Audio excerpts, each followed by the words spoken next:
Hi guys, my name is Kirsty and welcome back to Upside Down Books. Today we're going to be doing the first normal wrap-up that we've done in quite a while. Non più tra I farfalloni amoroso, notte giorno di torno. So I've been doing vlog wrap-ups for the entire year at this point, and this is the first time that I'm actually going to sit down to do a normal wrap-up. So how exciting. I had a really good reading month in October. I managed to read 9 books all up, and it's keeping me on track for hitting a lot of goals that I want to hit.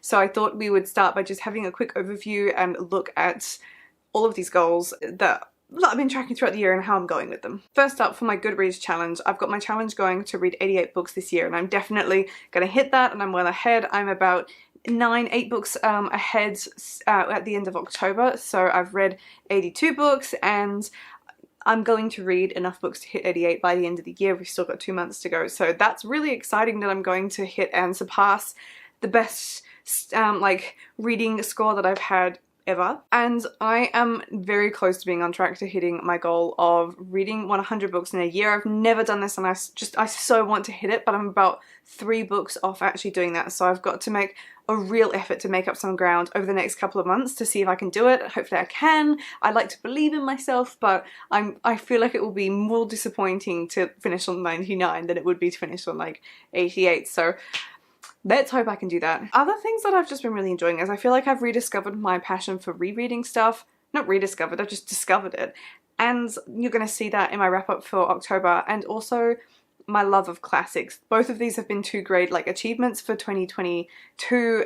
They're just things I've always struggled with. I was always firmly in the group of people that used to think that rereading was just a total waste of time. When you've got so many books to read, why would you revisit something that you already read? But the more I've been doing it, the more I'm like, well, that actually is kind of the whole point, and so much fun when you have a story that's so lovely to revisit and go back to. And classics have just been a whole world that's opened up to me, and I'm so excited to read more of them. I feel like I've read heaps this year, so those are some of the challenges I'm doing well on. Ones I'm not doing well on is things like finishing off Ranger's Apprentice and rereading specific series, such as the Poison Study series and the Tiger's Curse series. I've been meaning to do rereads of both of those, and because I've taken this little hiatus from doing my TBRs, I just haven't really been pushing that agenda, so maybe next year. And yeah, a bit sad that I haven't finished reading Ranger's Apprentice yet, seeing as I have like 1 book to go, but it'll happen at some point. We will get there. For October, I had a sort of spooky TBR set up for myself. I didn't have like a hardcore TBR set, but whilst I've been having a hiatus from doing my TBRs here for you guys,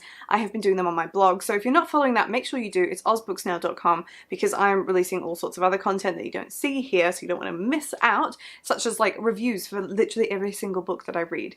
But I've been doing some TBR like hopefuls, and I had listed basically all the scary books on my TBR that I was interested in reading, and I managed to reasonably stick to the theme, and I'm pretty happy with myself. I've never really done that successfully before.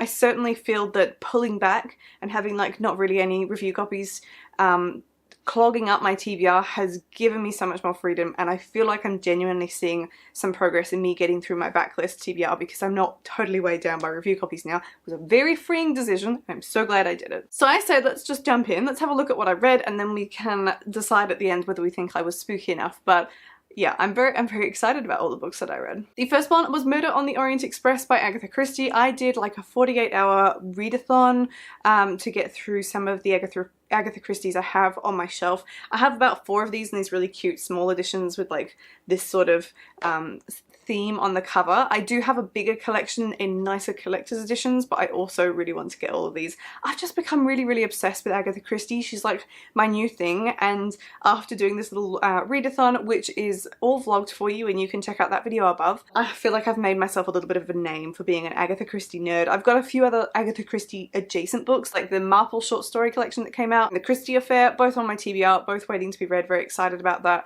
And I intend to just make my way through all of the Poirots and all of the Ms. Marples. But anyway, these were the ones that I had. So I had like 4, and I managed to get through a few of them in that 48 hours. It was super fun to do. Murder on the Orient Express was the first one that I read. 5-star read for me. Now, I have not read this before, but I have watched the Kenneth Branagh movie adaptation of it, and I couldn't remember for the life of me how it actually came about. So I managed to go through most of Murder in the Orient Express not remembering the resolution. This is so much fun. If you don't know what this is about, it is about a train ride, and as it is between two stations, the Orient Express being an actual train that did exist back in this time and was used to commute across Europe essentially, someone is found dead and they are stabbed multiple times on their body, and Poirot is on the train and he is basically conducting interviews, and this whole book is him talking to other people and the interviews conducted to try and piece together the stories, why everyone's there, who could have done it, who has alibis, and all of that kind of stuff. And it's really, really fun because by the time you get to the end of it, you're just like, how has this happened? And the resolution is really fun. My favourite thing about Agatha Christie is I find them really hard to guess. I'm not very good at guessing plots, to be fair, but I always find it to be a real surprise, and it's really clever in ways that I don't really encounter this kind of writing anywhere else. I do think that Agatha Christie is such an underread author for how much fun she is, and considering how popular crime is. So if you haven't read Murder on the Orient Express yet, then I cannot recommend enough that you do, because you will thoroughly enjoy it. It is one of her longer ones. I think it was going over up to, well, it's 330 pages in this edition, which is just a touch longer than some of her other ones, but yes, that was very good and I really enjoyed that. The next one I picked up was a collection of short stories by Agatha Christie, and that is Murder in the Mews. It's a collection of 4 short stories. So it has Murder in the Mews, The Incredible Theft, Dead Man's Mirror, and Triangle at Rhodes. I was a bit on the fence about this collection. I actually didn't realise that it was a short story collection until I started reading it, and you know, I want to read everything that she's written, but it's got me less excited for her short stories because I think her writing and the stories themselves work better as a fully fleshed out novel. My main critique for all of them is that they were just too short and it felt rushed. I rated this collection 3 stars overall, or 3.5, and individually I rated the stories a bit differently. Murder in the Mews is about a suspicious suicide that happens on Guy Fawkes night, and that's like suspicious suicides as to whether it was actually suicides are some of Agatha Christie's most fun premises, I think. The Incredible Theft was okay, but it was just about a theft, and the resolution at the end I thought was underwhelming. So off the back of a suicide slash murder case, it was just not as exciting, and I think that was just a bit for me, so I think I rated that one 3 stars. The third story was Dead Man's Mirror. This was brilliant. I rated that one 4.5 stars. I really, really enjoyed that. That is again a suspicious suicide going on, and it was really tricksy in the way that Murder on the Orient Express and Then There Were None are like, in terms of trying to figure out the solution and it being really intricate and complicated, and then just being really impressed that Poirot can put it all together. And the last one was Triangle at Rhodes, which I rated 2.5 stars. It was so short, it was so strange. Poirot doesn't do much sleuthing, but he seems to know that a murder is going to happen, and it's about a love triangle.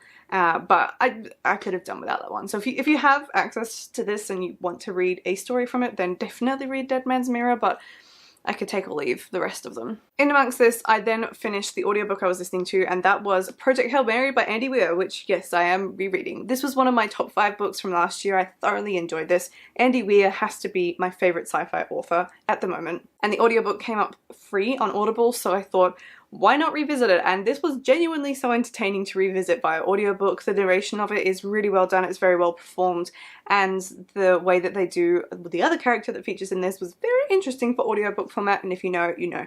I have done a full review of this one, so if you want to hear more of my thoughts about Project Hail Mary, and why it is like my favourite sci-fi book and just going to top the charts for not only my favourite book last year, but probably one of my favourite books from this year again, like, go and watch my review because I just have so much love for this story. Project Hail Mary is better than The Martian in my opinion. Haven't read Artemis yet, but I love this and I could just happily read it again and again and again. I then finished off the last Agatha Christie that I got to for my little readathon, which was Murder in the Mews, and this was brilliant. So this was a 5-star read for me, loved it, and I would rank it right up there with the Murder on the Orient Express and Then There Were None, which are like my favourite Agatha Christie's so far. This is about a newlywed couple who buy a house, and when they get there the wife starts having like these terrifying memories of a murder happening on the staircase, and they're trying to work out how she could have memories of something in a place she's never been to before. It's a Miss Marple story, so Miss Marple is one of the last Miss Marple stories actually, it's the second last one. So it is, she's older and she's just sort of got that lovely wit of an older person, and she's sort of helping them along to uncover the secret. And it's the idea of, this is a murder that's happened like 20 years ago. Do you really want to uncover it, or do you just want to get on with your life, sort of thing? So they're digging up old cases here, and it's very interesting. I really thought I had this one pinned down. I was convinced that I knew how it was going to resolve, and I was completely wrong. I was going, haha, I have finally foxed Agatha Christie, and this is going to be the one where I'm like, I had this guessed from about halfway.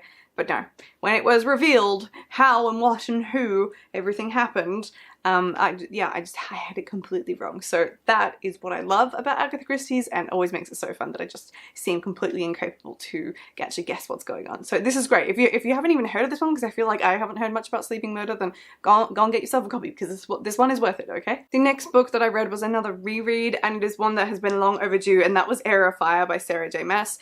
If you haven't been around here for a while, then you might not know that I have actually not finished the Throne of Glass series yet.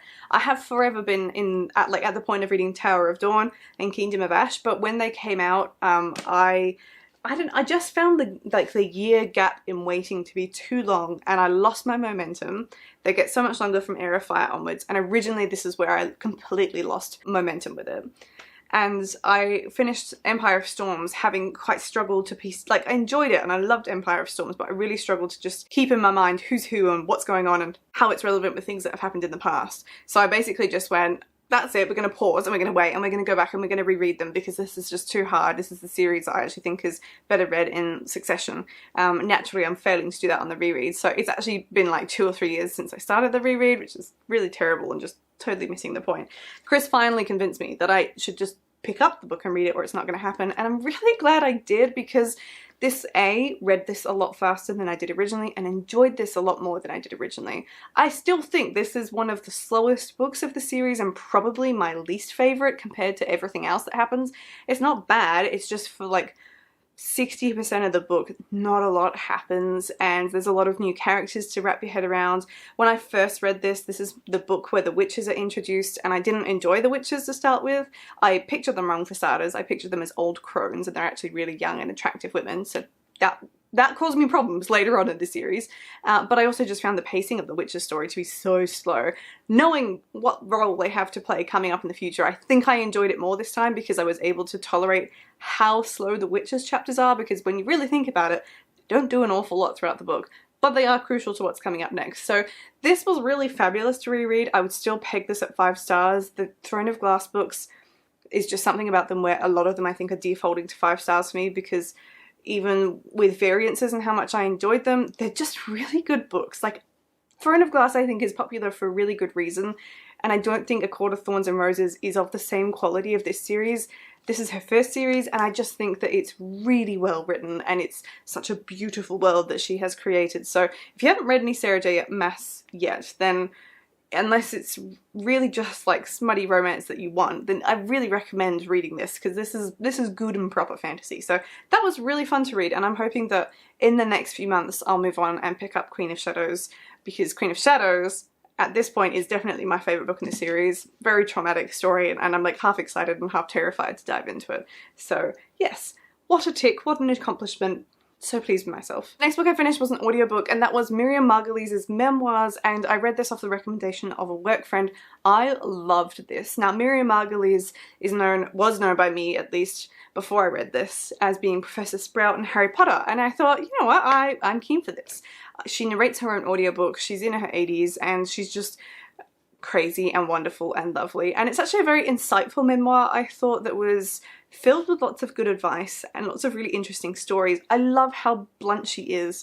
I think that this is abrasively honest, and it is really interesting. It has changed my opinion on certain people, particularly what she has to say about John Cleese, which was upsetting to hear, but you know, what can you say? But she does love Stephen Fry, so that was a win. If Miriam Margulies gives the tick of approval to Stephen Fry, then I'm happy, because Stephen Fry is probably one of my favourite British celebrities. But this was really great, so if you're a memoir or a non-fiction reader, then I definitely recommend reading this. If anything, like if you have audiobook things on the go, then I would recommend listening to it because she does a really lovely job of narrating it. But she has really clever ways of addressing important situations. Miriam Margulies is a Jew, and so she addresses this like Jewish history and current conflict between Palestine and Israel, and her thoughts I actually think are very well considered, and she puts it in a really nice way about discussing and analysing the situation when it comes to prejudice.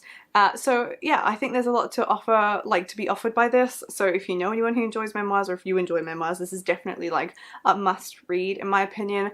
5 stars. As you can see at this point in the month, I was just like having a great time with 5 stars, but don't you worry, it's about to slightly go downhill. The next book I read was Nona the Ninth by Tamsin Muir, and this was a 3-star read for me. I had wanted more.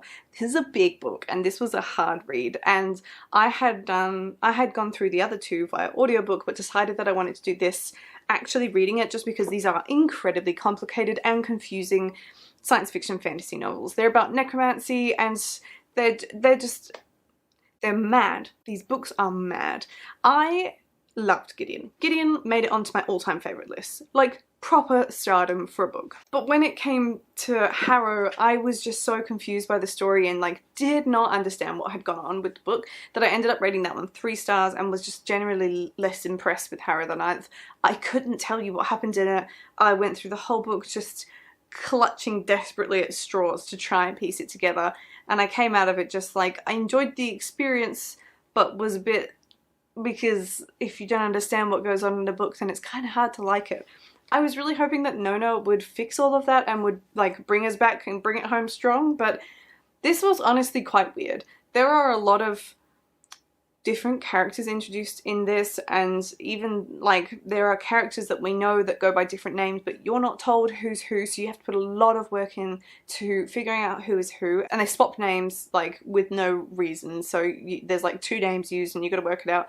There are sometimes more than one person in a particular body, and you have to work out how many people are in the room and who's actually present at the time. The actual identity of who is Nona in this book is quite complicated to grasp, but I think my main complaint about this, apart from the fact that it was just exhausting to read, to get your head around so much new stuff, was the fact that there really wasn't any resolution in this book. Having gone through Gideon and been like, that was great, and left on a cliffhanger, and then going through Harrow and going, nothing was resolved, I don't really understand what's going on, all confusing, surely the next book will resolve it. And then getting to this one and still nothing's been resolved. I'm feeling a little bit disappointed by this series. So I'm putting it at 3 stars because it was still really enjoyable to read, and I've heard like lots of people are still really enjoying this series, but I'm genuinely unsure if I'm going to continue the series when Electra comes out. I may do, but only if I see lots of reviews saying, yay, things finally make sense, because I don't think I could do another like 500-page book with tiny font that just doesn't really give us a complete story. So I've been a bit frustrated with this, from having the highest of the highs to the lowest of the lows. Just such a complicated series. So we're sitting at a very neutral 3 stars, and just feeling a little bit disappointed by the whole thing. So this was probably my biggest bummer for October, and the fact that I didn't love it. But it was fitting in with the spooky theme, because we had like scary space, we've had some necromancy, we've had some Agatha Christie's. We're vibing pretty well in terms of Halloween. And then I read Second First Impressions, and I read this as part of a buddy read with a whole bunch of other girls over on Instagram, and oh my god, I hated this. This book I will be getting rid of as soon as possible. This was a 1-star read for me, and I found it so intensely problematic. I don't want to get into the full nitty-gritty here because I feel like I summed it up pretty well in my review on my blog, or even on my review on Instagram, so you can either head to my Instagram page, which is at @ozbooksnail, or you can go to my blog and have a read of the review. Just search for the title. But this one was like romanticizing dangerous behavior and toxic relationships. There is stalking present, there is like emotional manipulation going on, there's gaslighting, there's lots of stuff like that that's made to make the useless man-child bad boy of the story seem like an attractive somebody that you would want to be with, and I feel like it's really romanticizing the wrong thing, particularly because whilst it's YA, it's like there are still a lot of young people reading this, and I feel like books like this are really harmful in terms of setting up expectations that this is desirable and the kind of relationship you should be seeking, whereas if this happened in real life, you would not be having a fun time. It's just not okay. So if you want to read more about my thoughts as to the specifics of why and how, and there are some spoilers, but I let you know that, like, have a read of my review of my blog, because I just found this to be so intensely problematic and one of the most problematic books I have ever read. So 1 star, 1 star, and just big no.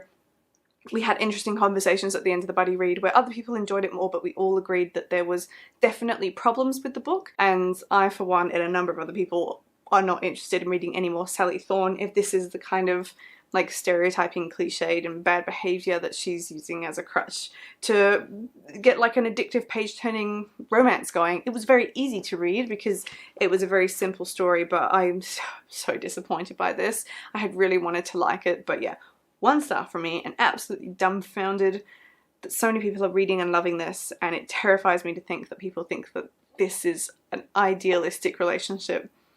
It's really not. And that brings me to the last book that I managed to squeeze into the end of the month, and it was actually a review copy and one that I had requested and been really excited for, and that is Princess of Souls by Alexandra Christo. This came out at the very beginning of November and was sent to me by Hotkey Books / Allen and Unwin, so thank you very much to them for providing me a copy.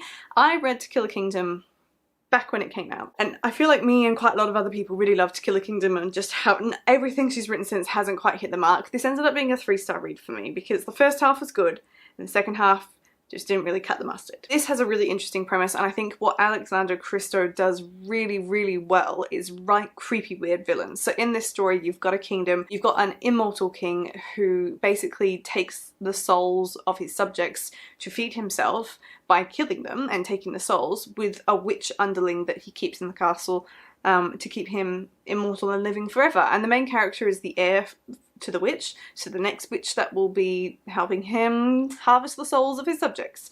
And she is not loving her role in life, and she meets Knox, who is sort of the love interest / just other character in the book, and he becomes one of the 200 people that they have. What happens is they get recruited for a month, they make a bargain, and if they survive the month then they get a wish granted, and if they don't they get their soul taken. So it's like making a deal with the devil sort of thing. There's a lot of adventure and stuff that goes on because obviously she starts to have second thoughts about being involved with this king as she finds out more about it, and she wants to escape, and they kind of collaborate together. And the first part was really cool. I thought the way that the premonitions worked, because the witches are the ones that can give prophecies. They touch someone and then they're able to give them a clue about their upcoming death if you're one of the 200 participants. And so she can give Knox all these predictions about when he's next going to die, and all of her predictions involve her dying as well. And so she's very concerned about this, and that's why she originally gets very involved. And like on that premise, there's so much going on there that to make this really exciting. So again, the first half was really great. The way that you think premonitions are going to come true at certain points and come true earlier, and then you're reading and you're suddenly reading that you're in that moment where things are about to happen. It's very exciting and very pacey. But the second half, hardcore lent on cliches that you see in YA fantasy, and I thought was deeply boring and disappointing, if I'm honest. It just didn't do it for me. It was like trying so hard to make both of the characters sassy. I didn't connect with Knox for the second half of the book. The story felt very different. It felt quite disjointed. It was almost as if both halves had been written at different times and then like shoehorned together, because it was so different, and it was like the book was trying to be something else, not succeeding in being something else, and then just felt cliched, and I felt like I'd read it before. And I don't mind seeing similar tropes appear and reappear in books if there's something a little bit unique to them, but this just lacked its individualism and uniqueness by the end of it, so I was just left wanting a bit more. It's not put me off reading Alexandra Christo, because I really do believe that she can write good stories, and it was still a good read and very easy to read considering it's not the smallest of books. I still have Crooked Kingdom, I think, is the book that came out, and its sequel between this and To Kill a Kingdom. So I'm very curious to see what I make of that one, but I feel just a little bit disappointed that this one wasn't as good as I wanted it to be. And I've heard a few other people who agree with that. I definitely think it would be some people's cup of tea, however, so I hope I don't thoroughly put you off, because I don't think the book is bad. I just think the book was really not for me because of the direction the second half took. So these were all of the books that I managed to read in October. I'm really happy with what I read in October this year, particularly because so many of them have like darker themes going for them, so it was very thematically appropriate. I would love to know if you've read any of these or if you're planning to. Let me know your thoughts down in the comments below, but otherwise I can't wait to see what November brings, and I'm really looking forward to seeing if I can make up a little bit more ground and maybe read over 10 books in November to try and get my goal of reading 100 books this year. That would be so exciting. But that is everything I have for you today, so I will see you in my next video. Goodbye. Alle gloria mia